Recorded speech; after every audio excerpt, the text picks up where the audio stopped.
Mangaluru Ullal bank കവർച്ചയിൽ തെളിവെടുപ്പിനിടെ ഉദ്യോഗസ്ഥരെ ആക്രമിച്ച് രക്ഷപ്പെടാൻ പ്രതിയുടെ ശ്രമം. രക്ഷപ്പെടാൻ ശ്രമിച്ച മുംബൈ സ്വദേശി കണ്ണൻ മണിയെ പോലീസ് വെടിവെച്ച് വീഴ്ത്തി. പ്രതിയുടെ ആക്രമണത്തിൽ 3 പോലീസുകാർക്ക് പരിക്കേറ്റു.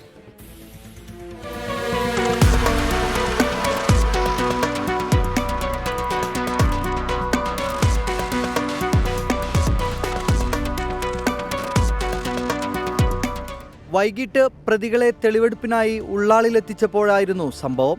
കവർച്ചയുടെ മുഖ്യ സൂത്രധാരൻ കണ്ണൻ മണിയാണ് തെളിവെടുപ്പിനിടെ രക്ഷപ്പെടാൻ ശ്രമിച്ചത്. പോലീസ് ഉദ്യോഗസ്ഥരെ ആക്രമിച്ച പ്രതി സമീപത്ത് കിടന്നിരുന്ന ബിയർ ബോട്ടിൽ പൊട്ടിച്ച് പോലീസുകാരെ കുത്തി. ഓടി രക്ഷപ്പെടാൻ ശ്രമിച്ച പ്രതിയെ കാലിന് താഴെ വെടിവെച്ച് വീഴ്ത്തി. ആക്രമണത്തിൽ 3 പോലീസുകാർക്കും പരിക്കേറ്റു.